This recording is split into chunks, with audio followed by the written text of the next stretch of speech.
सरकार ने पहले चीफ ऑफ डिफेंस स्टाफ का ओहदा तख्लीक करने की तजवीज़ पर लगाई मोहर। फौजी मामलों के महकमे का सरबराह होगा चीफ ऑफ डिफेंस स्टाफ और सेक्रेटरी के तौर पर करेगा काम।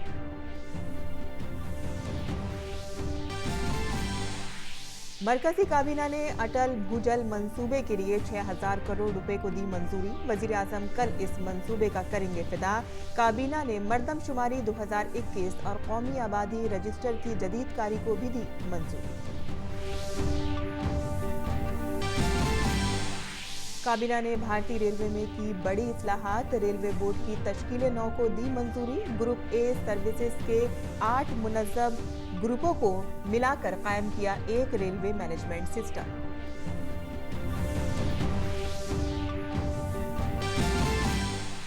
हेमंत सोरेन को मुंतखब किया गया जेएमएम कानून साज पार्टी का लीडर। सोरेन आज महागठबंधन के लीडरों के साथ गवर्नर से मिलकर सरकार बनाने का दावा कर सकते हैं पेश।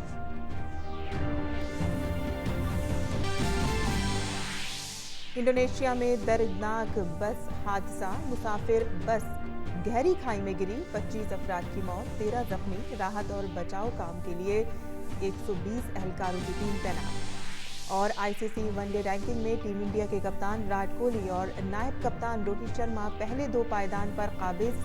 चोट के सबब वेस्टइंडीज के खिलाफ सीरीज नहीं खेलने के बावजूद जसप्रीत बुमराह अब भी टॉप पर बरकरार।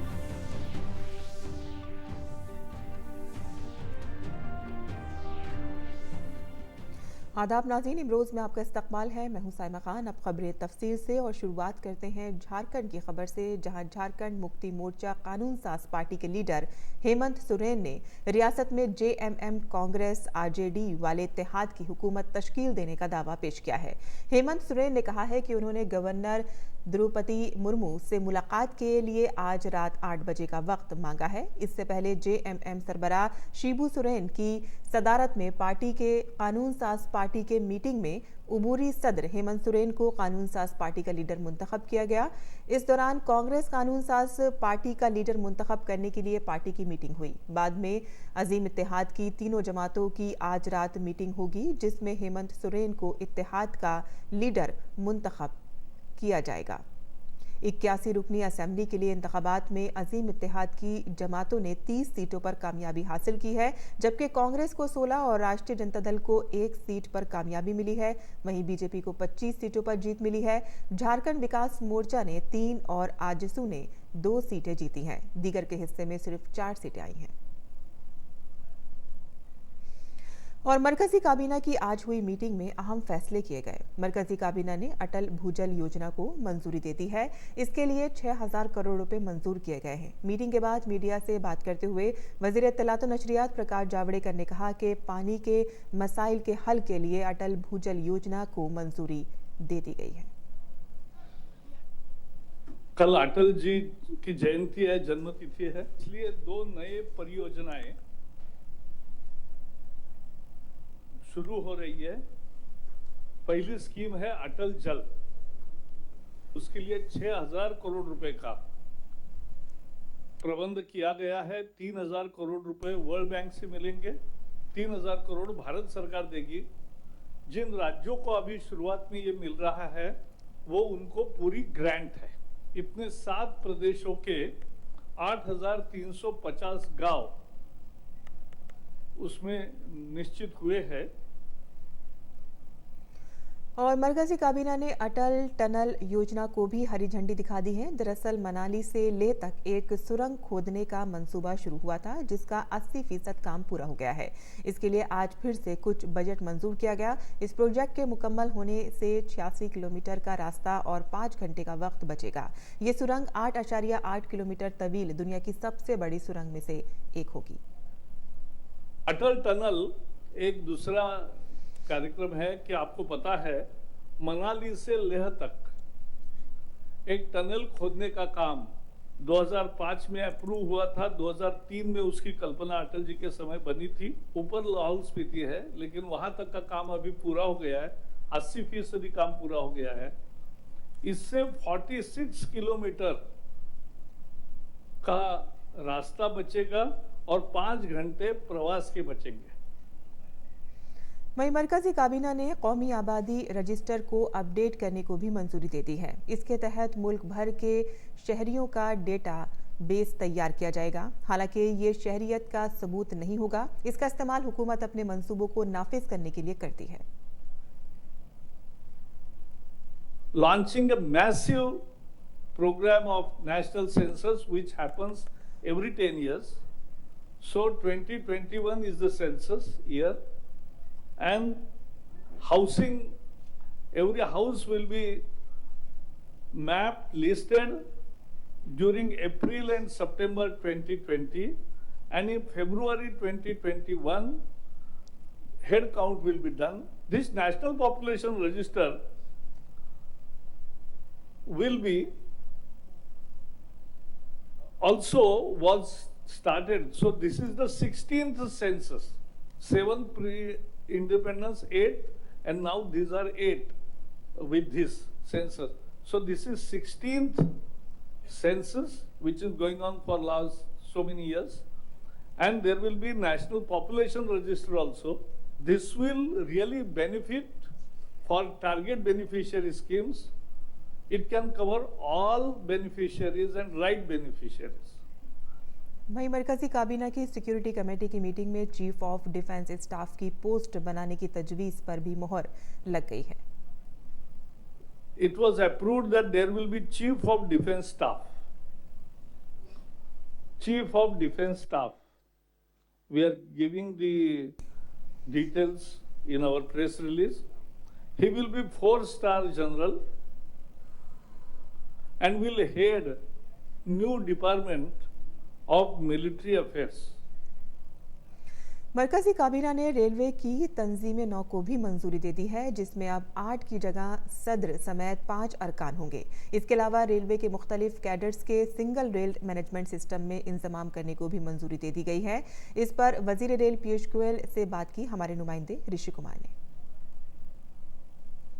साथ रेल मंत्री हैं, और सर जिस तरीके से रेलवे बोर्ड के रीस्ट्रक्चरिंग की आपने घोषणा की है, ये कितना रेलवे के हित में है और देश के हित में है? लगभग भी 25-30 वर्षों से एक कल्पना चल रही है। सबसे पहले प्रकाश टंडन कमेटी ने 1994 में कहा था, फिर कई कमिटीज आए, सैम पिट्रोडा जी ने कहा, विवेक डेब्रॉय ने 2015 में कहा। सबका एक राय थी कि भारतीय रेल डिपार्टमेंट्स में बंटा हुआ होने के कारण निर्णय लेने की प्रक्रिया बड़ी सुस्त है।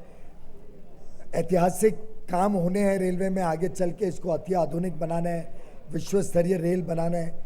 उसके लिए एक रेलवे के पूरी ऑर्गेनाइजेशन को एक सोच में डालना पड़ेगा, एकजुट होकर निर्णय और काम करने पड़ेंगे। रेलवे सर्विसेज को एक बनाना चाहिए, 8 को मर्ज करके एक unified service, Indian railway management service, जो एक तरीके से रेलवे के उपभोक्ता, भारत की जनता और जो हमारे थ्रू फ्रेट ट्रैफिक मालगाड़ी चलती हैं, उनकी सेवा के लिए कैसे भारतीय रेल को विश्व स्तरीय बनाया जाए, इसका काम करें। इसमें एक चीज़ सबसे अहम बात है जो सब लोगों के जहन में सवाल आएंगे कि इसमें जो टेक्निकल एस्पेक्ट है उसको किस तरीके से आप एक बार फिर से टॉप प्रायोरिटी पर रखेंगे।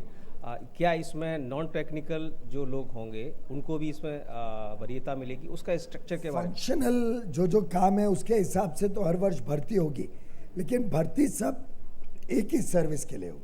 हो सकता है मुझे 50 मैकेनिकल इंजीनियर चाहिए, 50 इलेक्ट्रिकल इंजीनियर चाहिए, 50 सिविल इंजीनियर चाहिए, तो उसकी मैकेनिज्म ये ऑल्टरनेट मैकेनिज्म के माध्यम से तय करेंगे कि इसका कैसा एग्ज़ाम होगा, कैसे सबको चांस मिलेगा, और जो हमारी ज़रूरतें हैं उसके हिसाब से लोग आएंगे, लेकिन सर्विस एक होगी, सीनियरिटी लिस्ट एक बनेगी। आखिरी सवाल, रेलवे सुरक्षा की आपने बात कही, 2 वर्ष लगातार रेलवे सुरक्षा के रहे हैं, इसमें आप किसको सबसे ज़्यादा श्रेय देंगे, और ये जो नई व्यवस्था आप लेके आ रहे हैं इससे क्या और इसमें बढ़ोतरी होगी? इसका श्रेय तो उसमें कोई दो राय हो ही नहीं सकती है। जो हमारे 13 लाख कर्मचारी हैं, जो दिन रात आंधी हो या तूफान हो, बंद हो या प्रोटेस्ट हो, दिन रात देश की सेवा, रेलवे की सेवा में जुटे रहते हैं। प्रधानमंत्री जी ने आदेश दिया कि सेफ्टी के लिए कभी पैसे की तकलीफ नहीं होगी, अनलिमिटेड बजट फॉर सेफ्टी। उसी के फलस्वरूप आज 2 वर्षों में सेफेस्ट ईयर है, धन्यवाद। तो ये थे रेल मंत्री पीयूष गोयल, जिनका मानना है कि आज जो फैसला लिया है वो रेलवे को मॉडर्नाइजेशन की ओर ले जाने के लिए एक बड़ा कदम होगा और निश्चित तौर से इसमें सुरक्षा एक महत्वपूर्ण अंग होगा। कैमरामैन जैना के साथ ऋषि कुमार, डीडी न्यूज़, दिल्ली। और अब शहरियत कानून से जुड़ी खबरें। भारत में पाकिस्तान, अफगानिस्तान और बांग्लादेश से आए पनाह गुज़ीनों ने आज वज़ीर आज़म नरेंद्र मोदी का शहरियत कानून के लिए शुक्रिया अदा किया। इन लोगों का कहना है कि पनाह गुज़ीनों को भारत में बरसों रहने के बाद मुल्क की शहरियत मिली है, इसीलिए उन्होंने हाल ही में पैदा हुई अपनी बच्ची का नाम भी नागरिकता रखा है। वो विरोध कर रहे हैं, वो इसलिए कर रहे हैं उनका पेट भरा हुआ। जो भूखा है ना, वो भूखे को भूखा ही जानता है भी भूखा कैसे होता। जिसका पेट भरा हुआ वो कभी नहीं सोचेगा भी इनके साथ भी भूख लग रही है इसको भी। जब भी हमारे को यहाँ का कोई हक नहीं मिल रहा था, हम दर बेदर भटकते फिर रहे थे, हमें भी पता चलना चाहिए था भी हिंदुस्तानी क्या होता है। आज हमें थोड़ा सा इतना मिला है हक भी हिंदुस्तानी है, तो विरोध करने से वो उनको दुखी मिलेगा, सुख नहीं मिलेगा उनको। हर किसी को यही ख्वाहिश हमारी कि हमें नागरिकता पूरी पक्की तरीके से मिलनी चाहिए। हमने अपने बच्चों तक का नाम नागरिकता रख दिया अपनी खुशी से। तो ऐसा फायदा है हमारे को कि जो होली दिवाली त्यौहार से भी ज्यादा बढ़कर हमारे को खुशी हुई है। जो 70 सालों में नागरिकता ना मिली और हम 7 साल में हमें नागरिकता मिल रही है, तो उससे खुशी की बात और हो नहीं सकती। हम इस कानून से बहुत खुश हैं। हमारे को 20-20 साल, 25-25 साल, 30-30 साल जो हमारे यहाँ परिवार रह रहे हैं, किसी को नागरिकता नहीं मिली थी, उनको बहुत टेंशन हो रही थी। ऑफिस दफ्तरों में घूमते थे, कोई आधार कार्ड या अपना बिजनेस के लिए उनको बहुत दिक्कत हो रही थी। हमारे बच्चों जो स्कूल पढ़ते हैं उनसे आधार कार्ड वगैरह कुछ मांगते थे। अब जो ये बिल पास हुआ है इसमें हम बहुत खुश हैं। वहीं पुंछ में रहने वाली एक पाकिस्तानी खातून ने भारतीय शहरियत दिए जाने पर वज़ीर आज़म नरेंद्र मोदी का शुक्रिया अदा किया है। पुंछ जिले में रहने वाली पाकिस्तानी खातून खतीजा परवीन को 36 साल बाद भारतीय शहरियत दी गई है। जिला तरक्याती कमिश्नर राहुल यादव ने अपने दफ्तर में भारतीय शहरियत की सनद खतीजा बेगम को सौंपी, जो मरकजी वजारत दाखिला की जानिब से जारी की गई है। इतने तवील अरसे के बाद भारतीय शहरियत मिलने पर खतीजा परवीन, उनके शौहर मोहम्मद ताज और जेठ एडवोकेट मोहम्मद जमा ने मरकजी हुकूमत और वजारत दाखिला का शुक्रिया अदा किया। इस खानदान का कहना है कि इतने बरसों से हमें काफ़ी परेशानियों का सामना करना पड़ रहा था, अब शहरियत मिलने से हमारी परेशानियां काफ़ी कम हो गई हैं। मुझे बहुत खुशी है कि मुझे नेशनलिटी मिल गई है। जब मैं कहीं जाती थी परेशानी होती थी मुझे वीज़ा बढ़ाने की, कभी पासपोर्ट की डेट ख़त्म, कभी वीज़े की, तो अब मैं इंडियन पासपोर्ट पे जाऊंगी। सबको बहुत खुशी है कि एटलीस्ट एक हम जब कभी भी जाते थे, मैं वहाँ पर जाता तो मुझे वीज़ा एक्सटेंशन की ज़रूरत होती थी, अब हम दोनों इंडियन पासपोर्ट पे जाएंगे। नेशनलिटी मिल गया तो अब मतलब हम अच्छे से हर जगह जा सकते हैं, और मतलब मम्मा को यहाँ इंडियन नेशनलिटी मिली है तो वो भी यहाँ पे रह सके। वहीं दमन की मुस्लिम एसोसिएशन के सरबराह खुर्शीद मांजरा ने तरमीमशुदा शहरियत कानून की हिमायत की है। उन्होंने कहा है कि मरकजी हुकूमत का यह कानून किसी की शहरियत नहीं ख़त्म करता है, ये कानून शहरियत देने का है। ये सिटीजनशिप अमेंडमेंट एक्ट जो आया हुआ है उसमें दोहरी नागरिकता, भारत में रहने वाले नागरिक, गोवा दमन दीव में रहने वाले नागरिक, किसी को कुछ भी जरूरत नहीं है। सरकार किसी की नेशनलिटी लेने वाली नहीं है। सरकार नागरिकता उन लोगों को दे रही है जो पड़ोसी मुल्क से आए हुए हैं और वो अल्पसंख्यक है यहाँ पर और बहुत सालों से वहाँ पर वो पीड़ा में थे, तो सरकार उनको एक यहाँ पर एक आश्रय देने के लिए ये नेशनलिटी का काम कर रही है। और ऐसे लोग जो पोर्चुगीज पासपोर्ट जिनके पास है, जो हिंदुस्तान में रह रहे हैं, जो हिंदुस्तान के बाहर रह रहे हैं और जिनके पास डबल नेशनलिटी यानी OCI कार्ड है, उन लोगों को मैं सावचेत इस प्लेटफॉर्म से करना चाहता हूँ कि वो सरकार की जो भी मंशा है, सरकार के जो कामकाज है उसमें दखलबाजी न करें। सरकार को अपना काम करने दीजिए, सरकार अच्छी तरह से काम कर रही है। वहीं 15 दिसंबर को अलीगढ़ मुस्लिम यूनिवर्सिटी में हुजूम के जरिए बाबे सैयद को तोड़े जाने का CCTV फुटेज सामने आया है, जिसमें AMU के अंदर से हुजूम गेट को तोड़कर बाहर आता हुआ नजर आ रहा है। वहीं गेट के बाहर AMU की प्रोक्टोरियल टीम और हिफाजती एहलकार उन्हें रोकने की कोशिश कर रहे हैं। 15 दिसंबर को AMU कैंपस के तलबा के साथ हुजूम के जरिए CAA की मुखालिफत में मुजाहिरे के पेश नज़र एहतियातन गेट को बंद किया गया था। उस वक्त का ये वीडियो सामने आया है। हमने शुरुआत से ही सुप्रीम कोर्ट में भी जो हलफनामा दिया था, हाई कोर्ट में भी जो हलफनामा दिया, उसमें एग्जैक्टली यही बताया है कि बच्चे जो थे एएमयू के वो एग्रेसर थे, उनके द्वारा जो है स्थिति को असामान्य किया गया, उनके द्वारा डेलिबरेटली जो है पथराव किया गया और पुलिस ने अपने आत्मरक्षार्थ में जो है नॉन लीथल वेपन्स का यूज़ किया था और जो है उनको डिस्पर्स करने के लिए पुलिस ने जो है मिनिमम फोर्स का यूज़ किया था। यही हमने अपने हलफनामे में भी दिया है और अभी आपने देखा होगा कुछ वीडियो फुटेज है, उसमें बाबे सैयद गेट को कितने बुरी तरीके से जो है स्टूडेंट्स तोड़ रहे हैं। वहीं बेंगलुरु में भी शरीयत कानून के खिलाफ 19 दिसंबर को हुए एहतजाजी मुजाहरे के दौरान तशद्दुद की सीसीटीवी तस्वीरें आई हैं। इन तस्वीरों से साफ पता चलता है कि शरपसंद पूरी तरह से तैयारी के साथ आए थे। वो हथियारबंद थे। शरपसंदों ने पहले पुलिस पर हमला किया, जिसके बाद जवाब में पुलिस को फायरिंग करनी पड़ी। शरपसंदों ने बच्चों और खवातीन पर भी पत्थर बरसाए, जो अफसोसनाक है। वहीं मगरबी बंगाल के गवर्नर जगदीप धनखड़ को आज तलबा ने जादवपुर यूनिवर्सिटी की तकसीम असनाद तकरीब में जाने से रोक दिया। इस मौके पर उन्होंने कहा कि यहां कानून की हुक्मरानी का जवाल आ गया है। उन्होंने रियासती हुकूमत पर तालीम को कैद करने का इल्जाम आयद किया। Our students are waiting in the convocation to get their degrees, fruits of their hard-earned labor. All this has happened because state has chosen to put education in captivity.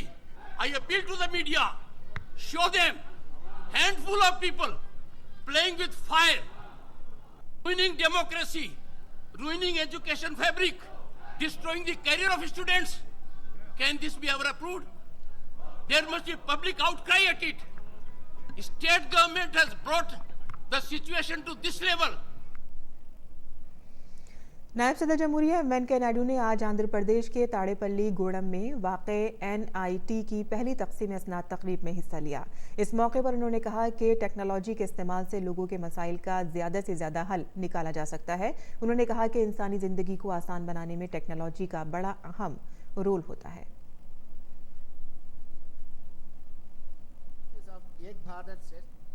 There is no doubt in my mind that innovation is the watchword for the 21st century.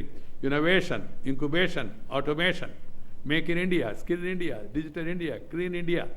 This is the way forward, and we must all work to see to it that the people are benefited at most by our technology, by our knowledge, by our research. That is the purpose of this technology. It should really help the people. It should make them feel comfortable. It should make them more happy.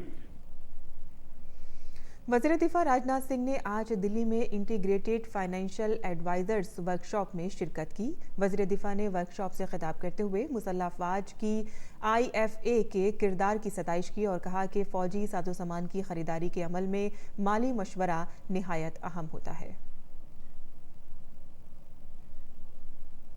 Integrated financial advisers इस workshop में आकर मुझे सचमुच खुशी हो रही है और इस तरह के जो आयोजन होते हैं वो न सिर्फ हमारी पॉलिसीज और प्रैक्टिसेस के मूल्यांकन में महत्वपूर्ण स्थान रखते हैं बल्कि हमारी भावी नीतियों के लिए भी एक मार्ग प्रशस्त करते हैं। और यह आयोजन मैं मानता हूं कि एक विश्वास भी पैदा करता है कि हम अपने फाइनेंशियल मैटर्स के प्रति कितने जिम्मेदार हैं और कितने प्रतिबद्ध हैं। मेरी समझ में हमारी यह जिम्मेदारी और प्रतिबद्धताएं हमारे एडमिनिस्ट्रेशन को अकाउंटेबल और देश को फाइनेंशियली इंडिपेंडेंट बनाने में भी मदद करती हैं। इसके अलावा वज़ीर दिफा ने कहा कि हुकूमत मिनिमम गवर्नमेंट मैक्सिमम गवर्नेंस के नारे के जरिए अपने कामकाज को मजीद मौसर बनाने और हुनरमंद बनाने की सिमत में काम कर रही है। अब मिनिमम गवर्नमेंट मैक्सिमम गवर्नेंस के अंतर्गत गवर्नमेंट फंक्शंस को इफेक्टिव और एफिशिएंट बनाया जा रहा है। गवर्नमेंट ऑफिशियल्स के लिए परफॉर्मेंस स्टैंडर्ड्स स्थापित किए जा रहे हैं और साथ ही फाइनेंशियल मैनेजमेंट में प्रूडेंस और अकाउंटेबिलिटी में मैकेनिज्म्स को एडॉप्ट किया जा रहा है। ऐसे में यह वर्कशॉप मैं मानता हूं कि एक प्रोग्रेसिव एवं कंस्ट्रक्टिव फीडबैक सिस्टम भी बनाता है। वहीं फौजी सरबराह जनरल बिपिन रावत ने कहा कि फौज में डिजिटलाइजेशन का अमल जारी है, जिसके जरिए हम अपने बजट का मौसर तरीके से अंदाजा लगा सकेंगे।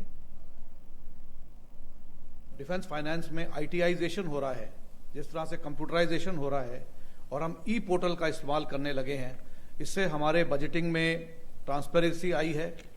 और अगर इस तरह से ही अगर कार्रवाई चलती रही तो हमें जो बजट मिलता है उसका सही मूल्यांकन करने में सफल हो पाएंगे। बैनुल-अक़वामी खबरों में इंडोनेशिया में मुसाफिर बस के नदी में गिर जाने से 25 लोगों की मौत हो गई है और 13 जख्मी हुए हैं। यह हादसा कल रात जनूबी सुमात्रा सूबे में पेश आया। इंतजामिया ने राहत और बचाव के काम के लिए 120 एहलकारों की टीम तैनात की है और खबरों के मुताबिक बस 150 मीटर गहरी खाई में पलट गई। ये बस बेंकुलू से पलम्बांग जा रही थी।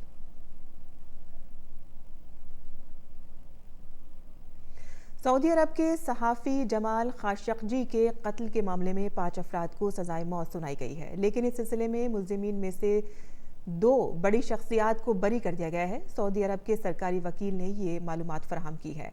वॉशिंगटन पोस्ट के सहाफ़ी खाशकजी को गुज़िश्ता बरस अक्टूबर में कत्ल कर दिया गया था, जिसके बारे में सऊदी अरब ने कहा था कि कुछ शरपसंद अनासिर ने एक मुहिम के तहत उन्हें कत्ल कर दिया था। बाद में सऊदी अरब सिफारती बहरान में दाखिल हो गया था और वली अहद मोहम्मद बिन सलमान की शबी खराब हुई थी।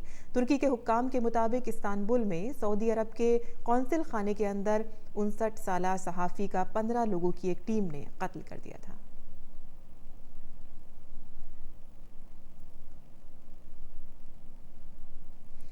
शिमला के मशहूर क्राइस्ट चर्च में 35 साल बाद 150 साला तारीखी बेल बजाई जाएगी। इस साल इसकी गूंज पूरे शहर में सुनाई देगी। इसके लिए शहर के लोग बेहद जोशो खरोश में हैं। ये बेल कई बरसों से खराब पड़ी हुई थी, जिसे अब ठीक कर लिया गया है। मकामी बाशिंदे और रिटायर्ड मैकेनिकल इंजीनियर विक्टर ने इस बेल को ठीक करने का जिम्मा उठाया था ताकि क्रिसमस से पहले इसे बजाया जा सके। इसे दुरुस्त करने में उन्हें तकरीबन 20 दिन लगे। उन्होंने बताया कि लोग इस बैल को देखकर बेइंतहा खुश होंगे। ये जज्बाती लम्हा होगा। काबिल जिक्र है कि ये बैल आज़ादी से कब्ल की है। गैर मुल्की सयाह भी यहाँ बड़ी तादाद में पहुंचे हैं।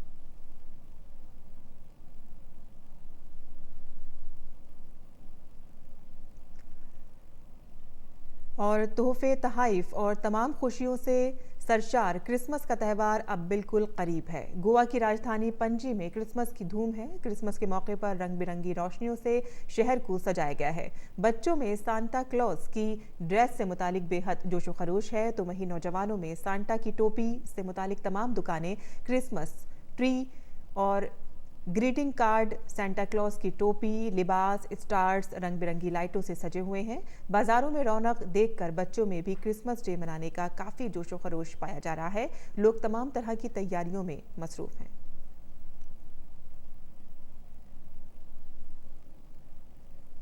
और ख़वातीन के अंदर खुद एतमादी और सेल्फ डिफेंस की सलाहियत पैदा करने के लिए कर्नाटक में निर्भया कराटे सेंटर की काफ़ी अहम किरदार अदा कर रहा है। यहाँ हर उम्र की ख़वातीन सेल्फ डिफेंस की तरबियत लेकर नामुवाफ़िक़ हालात में भी अपने तहफ़्फ़ुज़ को यकीनी बनाने के लिए कोशा है।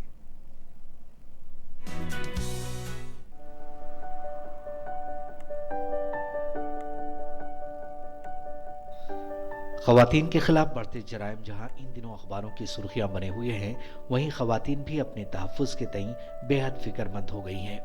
गांधी जी ने भी कहा था कि जब तक मुल्क की ख़वातीन महफूज नहीं, मुल्क पूरी तरह आज़ाद नहीं हो सकता। औरतों के अंदर अपनी सिक्योरिटी के सिलसिले में कई इदारे उनकी खुद एतमादी बढ़ाने में मसरूफ़ हैं और ये खुद एतमादी उन्हें सेल्फ डिफेंस स्किल्स देकर भी मुमकिन है।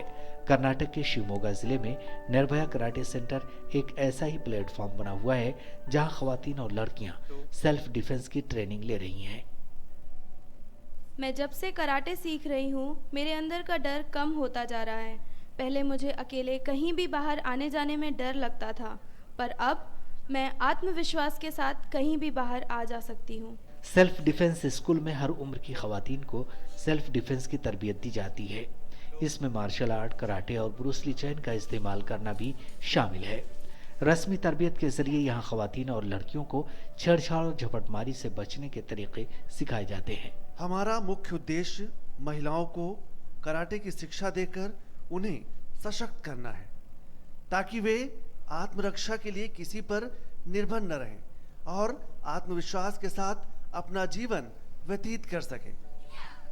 पिछले 5 वर्षों से कर्नाटक का निर्भया सेल्फ डिफेंस स्कूल खवातीन को खुद एतमादी की उड़ान दे रहा है। साथ ही यहाँ के ट्रेनर आसपास के कारखानों में जाकर भी खवातीन को कराटे और सेल्फ डिफेंस का हुनर सिखाते हैं। निर्भया कराटे सेंटर एक कोशिश है खवातीन को इस बात का भरोसा देने की कि भले ही समाज में डर का अंधेरा बिखरा हुआ है, लेकिन उनके अंदर इस अंधेरे में हिम्मत की शमा रोशन करने का हौसला भी है। Bureau report, DD news Urdu खबरें।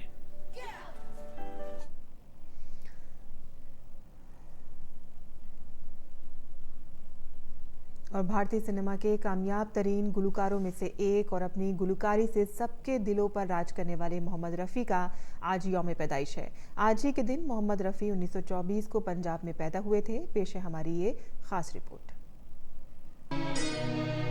मेरी कहानी भूलने वाले तेरा जहां आबाद रहे, मेरी कहानी। मारूफ गुलकार मोहम्मद रफ़ी 24 दिसंबर 1924 को कोटला सुल्तान सिंह पंजाब में पैदा हुए।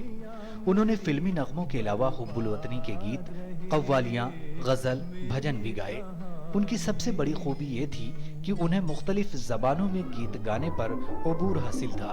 तेरे दर पे आया तो बस आ गया मैं, जाने कहाँ मेरा जिगर गया जी, अभी अभी यहीं था किधर गया जी, किसकी यादों पे मर गया जी। उन्होंने सिर्फ 13 बरस की उम्र में गुलकारी के मैदान में कदम रखा। 50 और 70 की दहाई में इस अजीम गुलकार का कोई सानी नहीं था। मेरा महबूब आया है, बहारों फूल बरसाओ, मेरा महबूब आया है। मोहम्मद रफ़ी ने अपने करियर का आगाज मारूफ मौसीकार नौशाद के साथ किया। उन्होंने अपने जमाने के मारूफ डायरेक्टरों और हिदायतकारों के साथ काम किया। उनके फनपारों में गांव की गोरी, अनमोल घड़ी, चौधवीं का चांद, ससुराल, घराना, प्रोफेसर, मेरे महबूब जैसी सुपरहिट फिल्मों के नगमे शामिल हैं।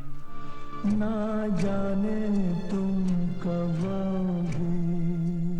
फिल्मी दुनिया में बेशबहा खिदमात के एतराफ में उनको 6 फिल्म फेयर अवार्ड और पद्मश्री के अवार्ड से सरफराज किया गया। फसीहुर रहमान की रिपोर्ट, डीडी न्यूज़। और आखिर में खास खबरों की सुर्खियां एक बार फिर। सरकार ने पहले चीफ ऑफ डिफेंस स्टाफ का ओहदा तख्लीक करने की तजवीज़ पर लगाई मोहर। फौजी मामलों के महकमे का सरबरा होगा चीफ ऑफ डिफेंस स्टाफ और सेक्रेटरी के तौर पर करेगा काम।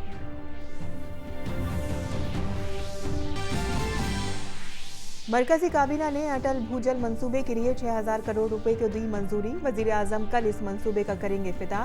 काबीना ने मरदमशुमारी 2021 और कौमी आबादी रजिस्टर की जदीदकारी को भी दी मंजूरी।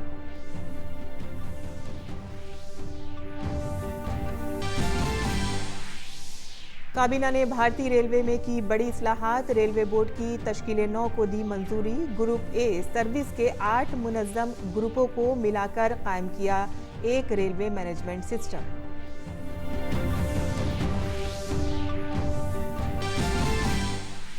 हेमंत सोरेन को मुंतखब किया गया जेएमएम कानून साज पार्टी का लीडर। सोरेन आज महागठबंधन के लीडरों के साथ गवर्नर से मिलकर सरकार बनाने का दावा कर सकते हैं पेश।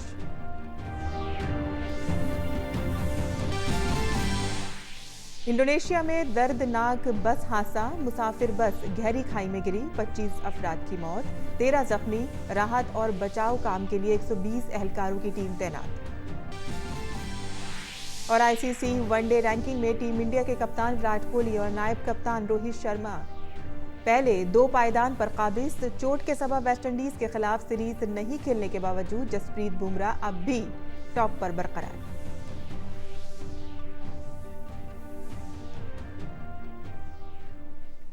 इसी के साथ ही इमरोज ख़त्म पजीर होता है। इजाज़त दीजिए। आदाब।